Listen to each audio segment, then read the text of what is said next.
आरोप प्रत्यारोप होत आहेत। महेशजी, सातारा जिल्हा परिषद निवडणुकीनंतर अध्यक्ष झाल्या तुमच्या पत्नी, बरेचसे आरोप प्रत्यारोप होत आहेत। आज पायऱ्यांवर देखील आंदोलन झालं, पोलिसांचं निलंबन झालंय सातारा अधीक्षकांचं, तुषार दोषींचं काय म्हणा? माझं या बाबतीत एकच निवेदन आहे, निवडणूक पूर्व आमची जी युती आहे कोरेगाव मतदारसंघातली ही भाजपबरोबर झाली होती आणि पालकमंत्री शंभूराज देसाई साहेबांनी जी बैठक बोलवली होती त्या बैठकीमध्ये सर्व महायुतीचे नेते त्या ठिकाणी हजर होते आणि त्या नेत्यांनी असं ठरवलं प्रत्येक महायुतीचा आमदार स्वतःच्या मतदारसंघात कुणाबरोबर युती करणार हा त्याचा त्यानं निर्णय घ्यायचा आणि त्या पद्धतीनं आज आम्ही पुढे गेलो। आम्ही निवडणूक पूर्व युती ही भाजपबरोबर केली होती, पण नंतर आमचे लोकही शिवसेनेच्या कॅम्पमध्ये गेले होते। पण नंतर जसं सगळ्यांच्या लक्षात आलं शेवटच्या 5-7 दिवसामध्ये की आज आमच्या काही लोकांनी काँग्रेस आणि महाविकास आघाडीच्या काही घटक पक्षातल्या लोकांसोबत या ठिकाणी युती केलेली आहे, ते आमच्या मतदारसंघात मान्य नव्हतं। त्यामुळं आमच्या दोन्ही सदस्यांनी आणि आम्ही सगळ्यांनी निर्णय केला की कसल्याही परिस्थितीत निवडणूक पूर्व जी युती भाजपबरोबर झाली आहे त्यांच्याबरोबरच राहण्याचा आम्ही निर्णय घेतला। मला वाटत नाही का हा चुकीचा आम्ही निर्णय घेतला। जानना चाहेंगे कि बड़ा मामला है, हर जगह पे इसकी बात चल रही है, दो सप्ताह क्या वजह रही, इस तरह का पूरा हंगामा सामने आया, करना पड़ा मामले पे? बेसिकली आप समझ में ले लो, ये सतारा डिस्ट्रिक्ट में ये जो पोल क्रिएट हुए हैं इसमें जो बेस है एक महायुति का है और दूसरा महाविकास आघाड़ी के साथ जाना या नहीं जाना इसके ऊपर ये सब हुआ है। जो अजित पवार गुट के 5 सदस्य बाजू में आए हैं वो भी इसके वजह से आए हुए हैं कि उनको भी कांग्रेस के साथ जाना या शरद पवार गुट के साथ जाना उनको पसंद नहीं था, इसके लिए उनके 5 सदस्य गए। मेरे बारे में प्री पोल अलायंस मेरा बीजेपी के साथ था। मेरे चुनाव क्षेत्र में इलेक्शन के पहले ही हमारा बीजेपी के साथ प्री पोल अलायंस था, हम लोग भी उसी के ऊपर चले गए हैं, तो हमने कुछ गलत नहीं किया ऐसा हमको लगता है। परंतु कुठेतरी याच प्रकरणावरून आता विधान भवनाच्या पायऱ्यांवर सुद्धा आंदोलन झालं, एसपीनी ज्या पद्धतीची कारवाई केली किंवा एसपीकडनं पोलीस बळाचा गैरवापर करण्यात आला असं शिवसेनेच्या आमदारांचं म्हणणं आहे। मला वाटतंय काहीतरी गैरसमज होतोय आमच्या नेत्यांचा सुद्धा, त्यांनी नीट अभ्यास केला पाहिजे। आपण जरी नेतृत्वात असलो तरी पोलिसांच्या विरुद्ध जास्त गेलं नाही पाहिजे। पोलीस त्यांची कायदेशीर कारवाई करत असतात, आपण पोलिसांच्या अंगावरती गेल्यानंतर त्यांना काही ॲक्शन घेणं गरजेचं असतं।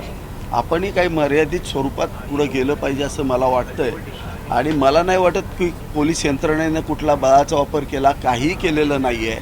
हे आमच्या नेत्याच्या फ्रस्ट्रेशनमधून झालं आहे, सदस्यांनी ऐकलं नाही, त्याचं फ्रस्ट्रेशन त्यांनी यंत्रणेवरती काढलं असं मला वाटतं। पालकमंत्रीच पोलिसांच्या अंगावर धावून गेले होते असं तुम्ही म्हणताय? त्यांच्या बरोबरचे काही लोक होते, ते सदस्य होते ज्यांनी अपहरण केलं,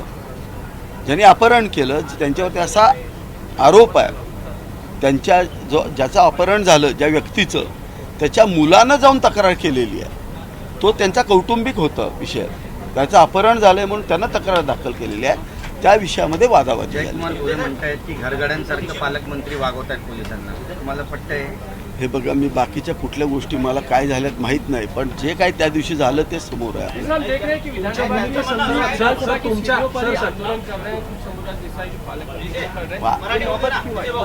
बेसिकली अगर पालक मंत्री साहब ने सबको साथ में लिया होता, जो महायुति के घटक पक्ष है, बीजेपी को साथ में लेना चाहिए था, मुझे साथ में लेना चाहिए था, हर एक को साथ में लेके अगर वो साथ में रहते तो ये नौबत नहीं आती थी।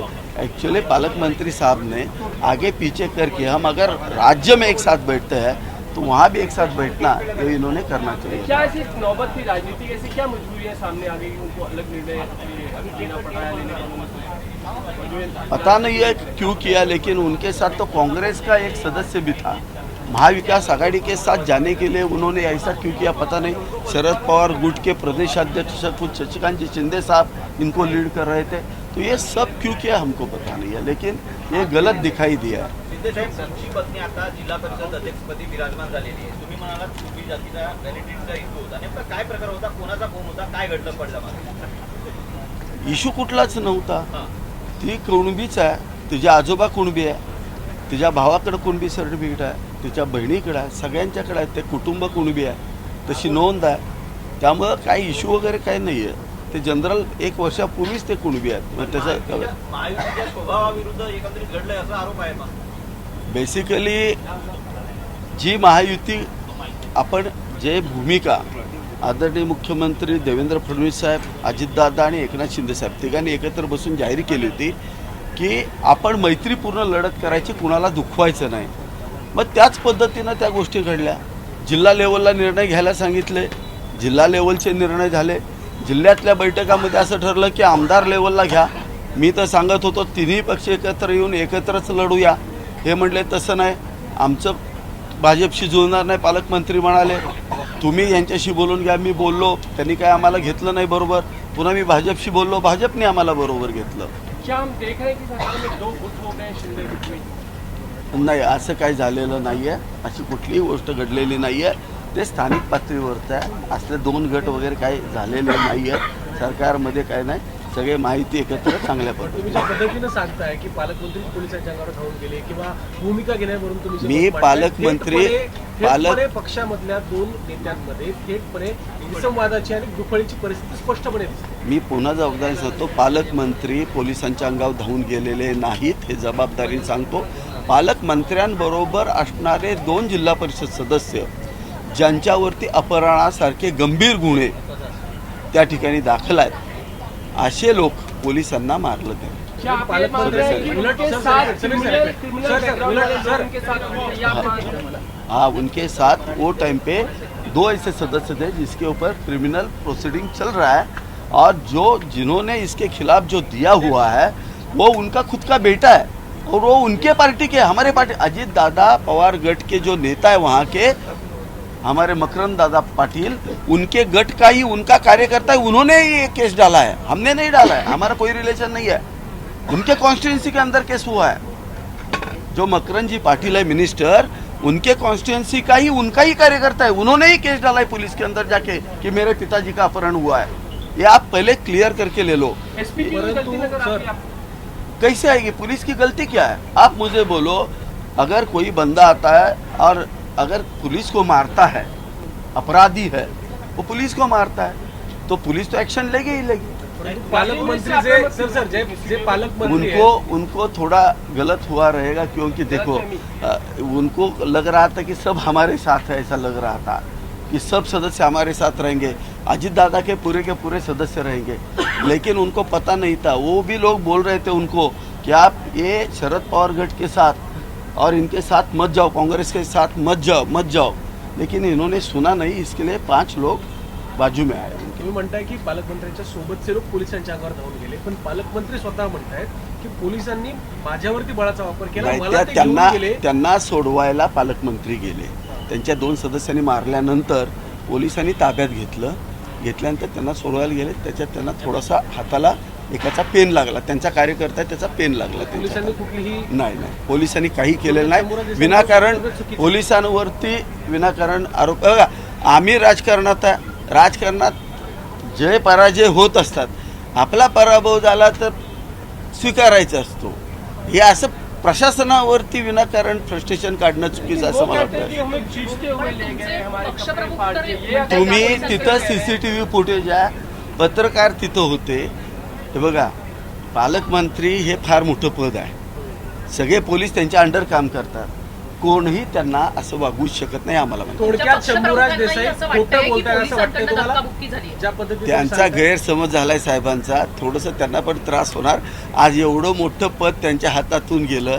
त्यांना जे काय वाटत होतं की मी काँग्रेसबरोबर जाऊन, मी शरद पवार गटाबरोबर जाऊन तिथली सत्ता हासिल करू शकतो, हे त्यांना वाटत होतं. त्यामुळे त्यांना फ्रस्ट्रेशन आलंय म्हणून ते असे बोलतात. असं वाटतंय की पोलिसांकडनं धक्काबुक्की झालेली आहे. इनफॅक्ट अशी जी माहिती त्याच्यानुसार विधानसभेत नाही, त्यांना अजून बघा, असं 2 आमदारांचं वेगळं मत कसं काय असू शकतं? त्यांची IQ माहिती आहे. आम्ही त्या जिल्ह्यातले आहोत. त्या जिल्ह्यातल्या लोकांना जर तुम्ही विचारलं, त्या ठिकाणी पाहिलं, CCTV फुटेज पहा, तुमच्या पत्रकार बंधू आहेत त्यांना विचारा, असली कुठलीही गोष्ट घडलेली नाही. शिंदे साहेब, तुम्ही म्हणताय की या एकंदरीत प्रकरणामध्ये त्यांची भूमिका वेगळी आहे, देसाईंची भूमिका वेगळी आहे, कारण की तुम्ही एकाच पक्षाचे आहात. हो. मुळात युतीच्या विरोधात तुमच्या पक्षाची आज विधानभवनाच्या पायऱ्यांवरती निदर्शनं झालेली आहे. मी पुन्हा तुम्हाला सांगतो, स्थानिक पातळीवरती निर्णय घ्यायचे निर्देश हे स्वतः पालकमंत्र्यांनी आम्हाला दिले होते. जो तो आमदार युती स्वतःची स्वतः ठरवेल. आणि ही बैठक झाली होती की नाही तुम्ही त्यांना आल्यानंतर प्रश्न विचारा, नसेल तर मी आजही राजीनामा देऊन टाकेन. त्याच प्रकरणावर एक लक्षात ठेवा, बैठक झाली. हे बैठक झाली होती क्लिअरली. त्या बैठकीमध्ये पालकमंत्र्यांनी सांगितलं, ज्याच्यात अतुल बाबा होते, सगळे होते, आणि त्याच्यात सांगितलं की प्रत्येक आमदार स्वतःच्या सोयीनुसार युती करेल, पण महायुतीच्या बाहेर जाणार नाही. हे असं ठरलं होतं. महायुतीच्या आत राहून आपण जो पक्ष आपल्याला योग्य वाटेल त्याच्याबरोबर जायचं ठरलं. परंतु तुम्ही आता राजीनाम्याच्या संदर्भात सुद्धा मोठं विधान केलं. नाही ऐकून घ्या, मी काय म्हणतो, जर असं घडलं नसेल तर मी तुम्हाला सांगतोय, बेसिक मी आज ते तुम्हाला सांगतोय, हे सत्य गोष्ट आहे. आणि तुम्ही त्यांना जरी प्रश्न विचारला तरी ते तेच सांगतील की असंच ठरलं होतं की स्थानिक पातळीवरती युती. आता युती एका बरोबर करायची आणि सत्ता दुसऱ्याला स्थापन करायची, हे तर आपण पूर्वी केलं होतं, ते चुकीचं झालं होतं, म्हणून आम्ही आता त्यांच्याबरोबर गेलो. मला वाटतं हाँ, पालक मंत्री महोदय ने, गार्डियन मिनिस्टर ने, वो बीजेपी के अध्यक्ष और वहाँ अजीत पवार गुट के जो जिला प्रमुख है उनको बुलाया था, मिनिस्टर को बुलाया था. हम भी गए थे वो मीटिंग के अंदर. ऐसा तय हुआ कि हम लोग अपने अपने चुनाव क्षेत्र में, मतदार क्षेत्र में खुद निर्णय लेंगे, लेकिन महायुति के अंदर ही निर्णय लेंगे, अकेला लड़ना या किसके साथ जाना है.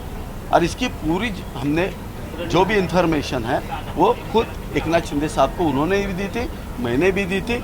तो मेरे पास, मैं बीजेपी के साथ जाना पसंद किया क्योंकि मैं पहले से बीजेपी के साथ था. 2011 से मैं 2019 तक बीजेपी के साथ था. तो हमारे जितने भी कार्यकर्ता है ये कॉमन है, इसके लिए हमने निर्णय किया बीजेपी के साथ जाने. शिंदे साहेब, या सर्व प्रकरणानंतर जी एकंदरीत 2 कॅबिनेट मंत्र्यांना मारहाण होते असा त्यांचा आरोप आहे. तुमची भूमिका वेगळी आहे. शिंदे साहेबांसोबत काही बोलणं झालं का या प्रकरणात? नाही, साहेब बोलवतील, मला बोलवलं तर मी साहेबांच्या पुढे माझी भूमिका मला असं मांडेल. वाटलं नाही का शिंदेंना भेटून याच्याबद्दलची माहिती द्यावी, की तुमच्यापर्यंत आलेली आहे ती माहिती चुकीची आहे, खरी माहिती आहे, असं तुम्ही प्रयत्न का नाही केला? मी ह्या निवडणुकीच्या पूर्वी साहेबांना भेटून सांगितलं होतं. काही घटना घडल्या घडल्यानंतर मी आत्ता चालू येत आहे, आता जाऊन सांगेन पण ना मी. पक्षप्रमुख तर तुमच्याशी नेहमी संपर्कात असतात, असं तुमचेच आमदार सांगतात. हो, हो. काय असं झालं होतं की तुम्ही भेटू पण नाही शकलात, बोलू पण नाही शकलात, फोनवर नाही, मी आता भेटणार, साहेबांना भेटून सांगणार. फोनवर हे सांगण्यासारखं प्रकरण नाही आहे. चालेल, नमस्कार.